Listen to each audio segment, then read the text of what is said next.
Serial killer profiling and the use of typologies, myths versus reality.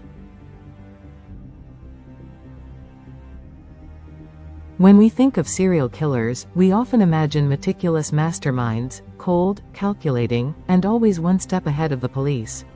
Hollywood has led us to believe that profiling is a near magical tool that can pinpoint a suspect with absolute accuracy. But is it really that simple? The truth is, criminal profiling is far from infallible. While it can help guide investigations, it's not the exact science that pop culture makes it out to be. In fact, some experts argue that it relies on broad generalizations and sometimes leads investigators in the wrong direction. One way to develop a profile is to rely on typologies as a method to classify offenders. This is believed to help narrow down the pool of possible suspects. One of the most well-known frameworks used to classify serial killers is the Holmes and DeBurger typology, which divides offenders into four main types: visionary, mission-oriented, hedonistic, and power, control. Visionary killers are driven by psychosis or delusions, often hearing voices or believing they have a divine or demonic mission.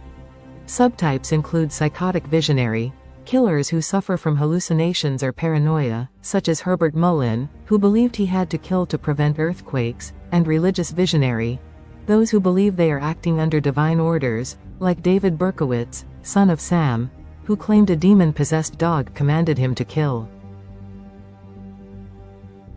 The next type, mission-oriented killers, seek to eliminate a particular group they see as undesirable.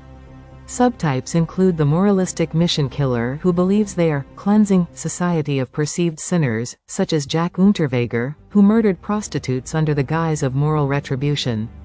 The ideological mission killer, however, is motivated by extremist beliefs, like Joseph Paul Franklin, a white supremacist who killed based on race. Then, there are hedonistic killers who kill for pleasure and are subdivided into three main categories. Lust killers kill for sexual gratification, often engaging in postmortem acts.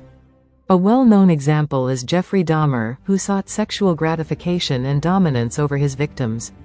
Thrill killers kill for the excitement of the act itself, like Robert Hansen, who hunted his victims for sport. This is opposed to comfort killers, who kill for personal gain, often financial. An example is Dorothea Puente, who murdered tenants for their social security checks. Finally, there are power, control killers who derive pleasure from having dominance over victims. The sadistic power killer enjoys torturing victims both physically and psychologically before death, such as Dennis Rader, who was otherwise known as BTK. The authoritarian power killer, alternatively, seeks dominance in a structured way, like H. Holmes, who designed a hotel to trap and kill his victims. While this classification system helps provide insight into motives, it doesn't necessarily help catch a killer. Many offenders blur the lines between these categories, making rigid labels difficult to apply. Another famous model is the FBI's organized-disorganized dichotomy, where serial killers are placed into one of two categories. Organized killers are meticulous, socially competent, and planning in every detail. An example is Ted Bundy, who lured victims using fake injuries and an air of charm. Disorganized killers are just that. They are messy, impulsive, socially awkward, and leave more evidence.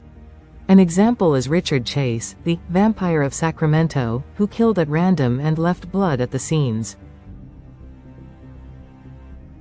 The problem? Again, many serial killers don't fit neatly into one box. For example, the infamous Golden State Killer, Joseph DeAngelo, displayed characteristics of both organized and disorganized offenders.